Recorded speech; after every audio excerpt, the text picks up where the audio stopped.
Good morning students. Last video में हमने 3.3 exercise का क्वेश्चन नंबर 1 किया था। इस वीडियो में हम 3.3 एक्सरसाइज का क्वेश्चन नंबर 2 करेंगे। क्वेश्चन नंबर 2 करने से पहले हमें कुछ ऐसी चीज़ें जो हमने 7th क्लास में रीड की थी उनको एक बार फिर से रिकॉल करना होगा, उनको रिवाइज़ करना होगा, क्योंकि क्वेश्चन नंबर 2 में वो सभी यूज़ होंगी। तो हम पहले उन चीज़ों को देख लेते हैं थोड़ा सा। देखिए, क्वेश्चन नंबर 7th क्लास में हमने कुछ चीज़ों के बारे में पढ़ा था कि अगर दो लाइंस पैरेलल हों और एक ट्रांसवर्सल लाइन उन्हें कट कर रही हो तो कुछ एंगल्स जो हैं वो बनते हैं और वो बराबर होते हैं। किस तरह से? देखिए, यहाँ पर ये दो लाइंस पैरेलल हैं और ये थर्ड लाइन इसको कट कर रही है, जिसे कि हम ट्रांसवर्सल लाइन कहते हैं। तो इस तरह से बनने वाले जो एंगल्स होते हैं उन्हें हम कॉरस्पॉन्डिंग एंगल्स कहते हैं, और ये कॉरस्पॉन्डिंग एंगल्स जो हैं हमेशा ही बराबर होते हैं।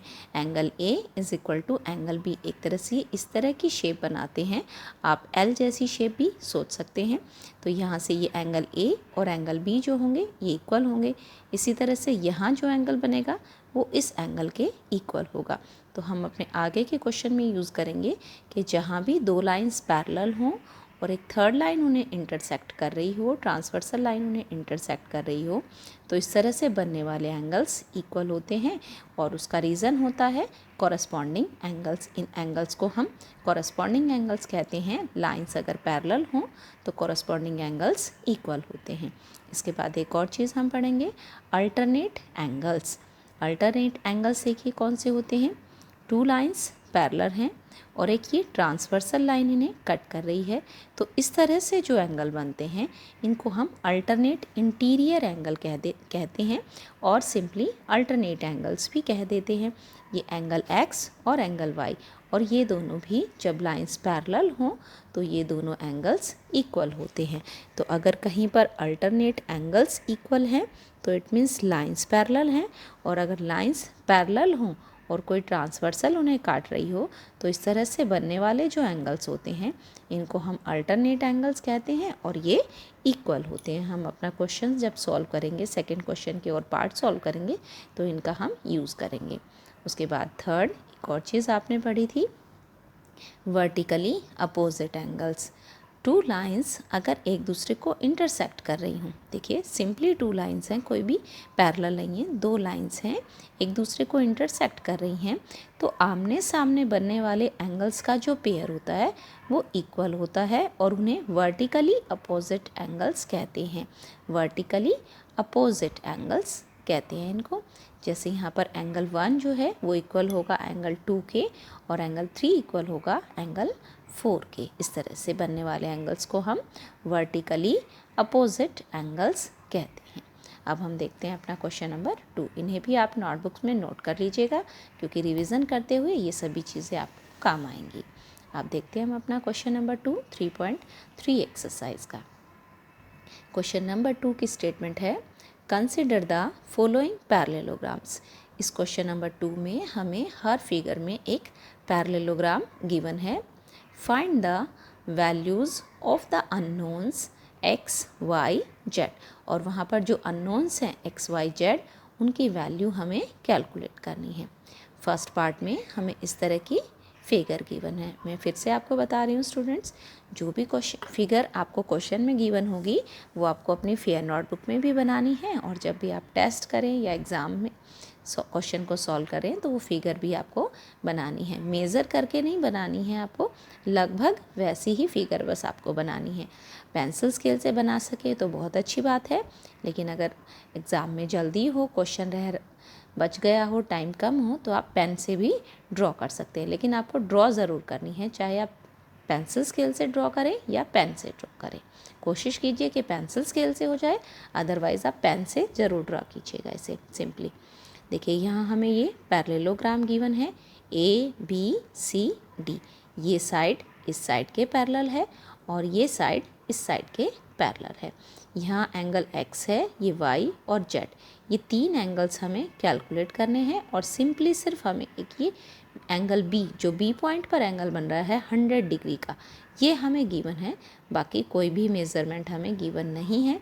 ये 3 मेज़रमेंट हमें कैलकुलेट करनी है और एक सिंपल ये मेज़रमेंट हमारे पास है एंगल बी 100 डिग्री। तो सिर्फ इस एक एंगल की हेल्प से हम ये तीनों एंगल कैलकुलेट करेंगे। आंसर में हम पहले लिखेंगे कि quadrilateral ABCD is a parallelogram. ये देखिए मैंने जो साइन बनाया है यहाँ पे एक स्क्वायर सा साइन बनाया है। यहाँ बार बार क्वाड्रिलेटरल की स्पेलिंग लिखने की बजाय हम ऐसा साइन बना देते हैं। जैसे लास्ट क्लास में आपने क्वेश्चन पढ़े थे तो उसमें ट्रायंगल हम बना देते थे, बार बार ट्रायंगल लिखने की बजाय ट्रायंगल का साइन बना देते हैं सिंपली। इसी तरह से क्वाड्रिलेटरल लिखने की बजाय हम ऐसे एक स्क्वायर सा साइन बना देते हैं, स्क्वायर सा बॉक्स बना देते हैं छोटा सा, और उसके बाद हम जो भी हमारा क्वाड्रिलेटरल है उसका नाम लिख देते हैं। Quadrilateral ABCD is a parallelogram. ये हमें एक पैरेललोग्राम गिवन है। तो अब जो पैरेललोग्राम की प्रॉपर्टीज़ होंगी उनका यूज़ करते हुए हम इन एंगल्स को कैलकुलेट करेंगे। यहाँ पर हमें एंगल बी गिवन है 100 डिग्री, ठीक है। अब देखिए ये जो एंगल बी है और ये जो एंगल सी है ये किस तरह के एंगल होंगे, ये एडजेसेंट होंगे, क्योंकि ये एक लाइन है और एक लाइन पर एक एंगल इस तरफ बन रहा है, एक लाइन पर एक एंगल इस तरफ बन रहा है। तो इस तरह के जो एंगल होते हैं पैरेललोग्राम में इन्हें एडजेसेंट एंगल्स कहते हैं और इनका सम 180 डिग्री होता है। तो हमने यहाँ पर लिख लिया angle B plus C is equal to 180 degree. Reason adjacent angles, ये बी जो है ए के साथ भी एडजेसेंट बना रहा है, तो आप चाहे इसके साथ भी ले सकते हैं और इसके साथ भी ले सकते हैं। आपके आंसर में कोई चेंज नहीं आएगा, वैल्यू हर बार एक जैसी ही निकलेगी। तो यहाँ हमने लिख लिया angle B plus C is equal to 180 degree. Reason adjacent angles of parallelogram. B की वैल्यू है 100 डिग्री, सी की वैल्यू है एंगल सी पर एक्स है, एंगल सी जो है वो दिया गया है हमें x डिग्री का, तो यहाँ हमने x लिख दिया इज इक्वल टू 180 डिग्री। अब x की वैल्यू हमें कैलकुलेट करनी है। हम इस 100 को दूसरी तरफ ले आएंगे तो ये माइनस का हो जाएगा। 180 minus 100 x is equal to 80 degree. तो यहाँ से हमने x की वैल्यू कैलकुलेट कर ली 80 डिग्री। अब हम y और z भी कैलकुलेट कर लेंगे। देखते हैं y और z कैसे कैलकुलेट करेंगे। बिल्कुल सिंपल मेथड से हो जाएगा। एक बार क्वेश्चन देखने से लगता है कि बहुत मुश्किल है, एक ही वैल्यू गिवन है और अब इसकी हेल्प से हमें एक वैल्यू से तीन वैल्यू निकालनी है, लेकिन सिंपल है। इसके बाद हम लिखेंगे कि angle D is equal to angle B opposite angles of parallelogram. Parallelogram में जो अपोजिट एंगल्स होते हैं वो इक्वल होते हैं। आपने पैरेललोग्राम की प्रॉपर्टीज़ पढ़ी थी, उसमें अपोजिट साइड्स भी इक्वल होती हैं और अपोजिट एंगल्स भी इक्वल होते हैं। एक बार फिर से देख लेते हैं, बार बार फिगर इन क्वेश्चंस में हमें देखने की ज़रूरत पड़ती है। देखिए यहाँ पर ये एंगल बी और एंगल डी अपोजिट एंगल्स बन रहे हैं। ये यहाँ बी बन रहा है और यहाँ डी अपोजिट बन रहे हैं ये दोनों एंगल्स, और ये दोनों एंगल्स क्या होंगे पैरेललोग्राम में, इक्वल होंगे। अब बी 100 डिग्री का है तो ये जो डी पर बनने वाला एंगल है ये भी 100 डिग्री का होगा। मीन्स एंगल वाई की जो मेज़रमेंट है वो क्या हो जाएगी, 100 डिग्री हो जाएगी। इसी तरह से ये जो एंगल ए है यहाँ पर बन रहा है ये एंगल सी के इक्वल होगा। ये भी अपोजिट एंगल्स ऑफ पैरेललोग्राम है और अपोजिट एंगल्स जो हैं पैरेललोग्राम के वो इक्वल होते हैं। अब x हमने कैलकुलेट किया था 80 डिग्री का, तो ये जो z है ये भी आ जाएगा हमारे पास 80 डिग्री का। इसको हम प्रॉपरली मैं आपको दिखा देती हूँ कि किस तरह से हम प्रॉपरली लिखेंगे इसे। Angle D is equal to B opposite angles of parallelogram. y D की जगह हमने लिखा y, क्योंकि D की एंगल D जहाँ बना है वहाँ y लिखा हुआ है और एंगल B जहाँ बना है वहाँ 100 डिग्री लिखा है। इट मीन्स y की वैल्यू आ गई 100 डिग्री। सिमिलरली इसी तरह से angle A is equal to angle C के इक्वल। एंगल A जहाँ है वहाँ लिखा है z और जहाँ एंगल C है वहाँ लिखा है x, और x की वैल्यू हमने कैलकुलेट की है but x is equal to 80 degree, so z is equal to 80 degree. तो z भी कितना आ गया 80 डिग्री का। तो z हमने 80 डिग्री का निकाल दिया, y 100 डिग्री का निकाल दिया और x भी 80 डिग्री का निकाल दिया था। तो देखिए एक एंगल हमें गिवन था सिर्फ 100 डिग्री का और उसकी हेल्प से हमने x, y, z तीनों वैल्यूज़ कैलकुलेट कर ली। अब देखते हैं इसका सेकेंड पार्ट। सेकंड पार्ट भी देखिए, यहाँ भी हमें एक पैरेललोग्राम है गिवन है। इस तरह का ये एक पैरेललोग्राम है और यहाँ पर एक एक्सटीरियर एंगल बना हुआ है और यहाँ हमें गिवन है 50 डिग्री का एंगल है ये वाला। यहाँ x लिखा है, यहाँ y और यहाँ z। हमें तीनों वैल्यू कैलकुलेट करनी है, x, y and z। Given figure is parallelogram. यहाँ पर देखिए फिगर का कोई भी नेमिंग नहीं की गई, ABCD या PQRS कोई भी नेमिंग नहीं की गई। तो जो अगर नहीं की गई है तो फिर हम उसको यूज़ नहीं करेंगे, कोई ज़रूरत नहीं है हमें यूज़ करने की। हम पहले लिखेंगे अपने सॉल्यूशन में कि गिवन फिगर इज़ पैरेललोग्राम। अब x plus 50 degree is equal to 180 degree. इसका रीज़न क्या है? एडजेसेंट एंगल्स हैं। ये भी देखिए अभी हमने लास्ट क्वेश्चन में किया था। ये देखिए एक ही लाइन पर एक एंगल इस तरफ बन रहा है और एक एंगल इस तरफ बन रहा है। इस तरह के एंगल को हम क्या कहते हैं? Adjacent angles. और पैरेललोग्राम के केस में ये इन एडजेसेंट एंगल्स का सम 180 डिग्री होता है। तो x प्लस 50 डिग्री हो गया 180 डिग्री। अब x की वैल्यू हमें कैलकुलेट करनी है। इस 50 को दूसरी तरफ ले आएंगे तो ये माइनस का हो जाएगा। 180 माइनस 50 130 डिग्री। तो x की वैल्यू आ गई हमारे पास 130 डिग्री।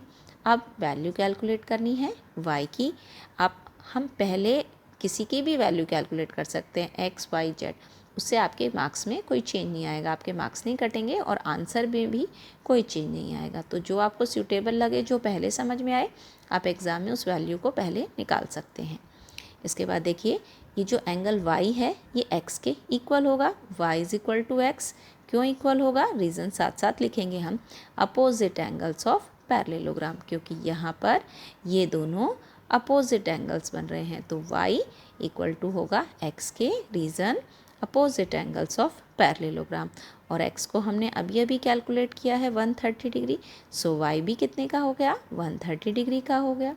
अच्छा, अब बच गया हमारा z। अब देखिए ये लाइन इस लाइन के पैरेलल है, ये लाइन इस लाइन के पैरेलल है, क्योंकि ये पैरेललोग्राम की अपोजिट साइड्स हैं। और ये एक ट्रांसवर्सल हो गई। ये लाइन जो है इन दोनों लाइंस को कट कर रही है।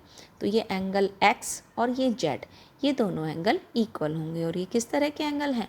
ये कॉरस्पॉन्डिंग एंगल्स हैं, जो अभी हमने क्वेश्चन नंबर 2 स्टार्ट करने से पहले थोड़ी सी इंट्रोडक्शन पढ़ी थी। लास्ट ईयर आपने 7th क्लास में जो जो पढ़ा था 5th चैप्टर में, 6th चैप्टर में, उसको यहाँ यूज़ किया। 5th चैप्टर में जो आपने स्पेशली पढ़ा था कॉरस्पॉन्डिंग एंगल्स के बारे में।